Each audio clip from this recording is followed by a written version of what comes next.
ಇವತ್ತು ತುಂಬ ಹೆಲ್ತಿಯಾಗಿರೋ ಅತಿ ಸುಲಭವಾಗಿ ಮಾಡುವಂತಹ ಮುದ್ದೆ ನಿಮ್ಗೆ ತೋರಿಸ್ಕೊಡ್ತಾ ಇದ್ದೀನಿ. ತುಂಬ ಜನಕ್ಕೆ ಸ್ವಲ್ಪ ಮುದ್ದೆ ಮಾಡುವಾಗ ಯಾವ ರೀತಿ ಮಾಡಬೇಕಂತನೂ ಗೊತ್ತಾಗಲ್ಲ ಅಂತ ಯೋಚನೆ ಮಾಡ್ತಾ ಇದ್ದೀರಾ.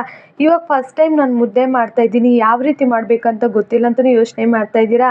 ನಾನು ತೋರಿಸೋ ಥರನೇ ಮಾಡಿ ನೋಡಿರಿ, ಅಷ್ಟು ಈಸಿಯಾಗಿರುತ್ತೆ, ಬೇಗನೂ ಮಾಡ್ಬೋದು. ಈಸಿ ವೇಯಲ್ಲಿ ತೋರಿಸ್ಕೊಡ್ತಾ ಇದ್ದೀನಿ ನೋಡಿ. ಈ ಕಪ್ಪಲ್ಲಿ ನಾನು 1 ಕಪ್ ಹಸಿಟ್ಟು ಹಾಕ್ತೀನಿ ಅಂದರೆ ನೀವೇನು ಮಾಡಬೇಕು, 1.5 ಕಪ್ಪಷ್ಟು ನೀರು ಹಾಕ್ಕೊಬೇಕು. ನಾನಿಲ್ಲಿ 1.5 ಕಪ್ಪಷ್ಟು ಹಸಿಟ್ಟು ಹಾಕ್ತಾ ಇರೋದ್ರಿಂದ 2.5 ಕಪ್ಪಷ್ಟು ನಾನು ಇಲ್ಲಿ ನೀರು ಹಾಕ್ಕೊತಾ ಇದ್ದೀನಿ ನೋಡಿರಿ. 2 ಕಪ್ ನೀರು ಹಾಕ್ಕೊಂಬಿಟ್ಟು ಇನ್ನು ಅರ್ಧ ಕಪ್ ನಾವು ನೀರು ಹಾಕ್ಕೊಬಾರ್ದು. ಕರೆಕ್ಟಾಗಿ ಇವಾಗ 1.5 ಕಪ್ ಹಸಿಟ್ಟಿಗೆ 2 ಕಪ್ ನೀರು ಹಾಕ್ಕೊಂಬಿಟ್ಟು ಇನ್ನೂ ಒಂದು ಅರ್ಧ ಕಪ್ ಸೈಡ್ಗೆ ಎತ್ತಿಕ್ಕೊಬೇಕು. ನೀರು ಈ ಥರ ಚೆನ್ನಾಗಿ ಕುದಿ ಬರಬೇಕು.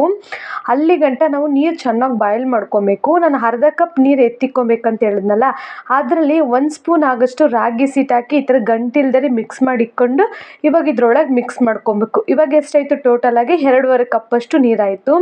ಅದು ಗಡ್ಡೆ ಹಾಕದಿರೋ ಈ ಥರ ಕುದಿಸ್ಕೊಬೇಕು. ಈ ಥರ ಕುದಿ ಬಂದಿದ ತಕ್ಷಣವೇ ನಾವು ಹಸಿಟ್ಟು ಹಾಕ್ಕೊಬೇಕು ನೋಡಿ. 1 ಕಪ್ ಹಸಿಟ್ಟು ಹಾಕ್ತಾಯಿದ್ದೀನಿ. ಇನ್ನೂ ಎಷ್ಟು ಕಪ್ ಹಸಿಟ್ಟು ಹಾಕ್ಕೊಬೇಕು, ಇನ್ನೂ ಒಂದು ಅರ್ಧ ಕಪ್ ಹಾಕ್ಕೊಬೇಕಲ್ಲ ನೋಡಿ. ಈ ಥರ ಅರ್ಧ ಕಪ್ ಹಸಿಟ್ಟು ಹಾಕಿದ ತಕ್ಷಣ ನಾವು ಹಸಿಟ್ಟನ್ನ ತೊಳಸ್ಕೊಬೇಕು. ಈ ಥರ ಸೌಟಲ್ಲಿ ನೀಟಾಗಿ ಮಿಕ್ಸ್ ಮಾಡ್ಕೊಬೇಕು. ಇಲ್ಲ ನಿಮಗೆ ಸೌಟಲ್ಲಿ ಮಿಕ್ಸ್ ಮಾಡೋದಕ್ಕೆ ಕಂಫರ್ಟಬಲ್ ಇಲ್ಲ ಅಂದರೆ ಮುದ್ದೆ ಕೋಲೆಲ್ಲ ಬರುತ್ತಲ್ಲ, ಅದ್ರಲ್ಲಿ ನೀಟಾಗಿ ತೊಳಸ್ಕೊಬೇಕು. ಈ ಹತ್ರ ಗಂಟು ಇಲ್ದಿರೋ ಥರ ಒಂದು 2ರಿಂದ 3 ನಿಮಿಷ ನೀವು ಚೆನ್ನಾಗಿ ತೊಳಸ್ಕೊಬೇಕು. ಈ ಥರ ತೊಳಸ್ಕೊಂಡು ಆದಮೇಲೆ ಪ್ಲೇಟ್ ಹಾಕಿ ಗ್ಯಾಸ್ ಉರಿ ನೆನಪಿರಲಿ ಸಿಮ್ಮಲ್ಲಿಟ್ಟು 5 ನಿಮಿಷ ಬಿಡಬೇಕು.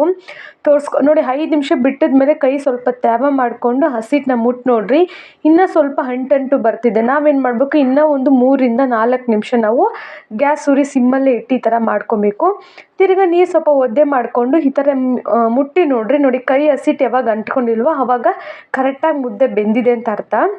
ಇವಾಗ ಒಂದು ಹುಡ್ಡಿಗಾಗಲಿ ಒಂದು ಪಾತ್ರೆಗಾಗಲಿ ಹಾಕ್ಕೊಬೇಕು ಹಸಿಟ್ಟು.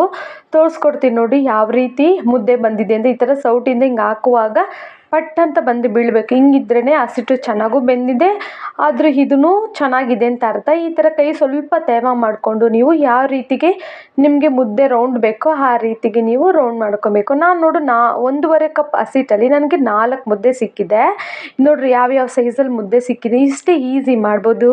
ಇದು ನೋಡಿರಿ, ಈ ಥರ ದೊಡ್ಡವರು ಈ ಥರ ಮುದ್ದೆ 2 ಮುದ್ದೆ ತಿನ್ಬೋದು ನೋಡಿರಿ. ಇದೊಂದು ಮುದ್ದೆ ಮಾಡಿದೆ, ಇನ್ನೂ ಒಂದು ಮುದ್ದೆ ಈ ಸೈಜಿಗೆ ಬಂತು. ಇದು ಬಂದು ನಮ್ಮ ಮನೇಲಿ ಪುಟಾಣಿ 2 ಮಕ್ಕಳಿಗೆ ಪುಟ್ಟು ಮುದ್ದೆಗಳು. ಈ ರೀತಿ ನೀವು ಮಾಡಿ ನೋಡಿರಿ, ಮುದ್ದೆ ನಿಮಗೆ ಪರ್ಫೆಕ್ಟಾಗಿ ಬರುತ್ತೆ. ಪ್ಲೀಸ್ ಸಬ್ಸ್ಕ್ರೈಬ್ ಮಾಡಿ.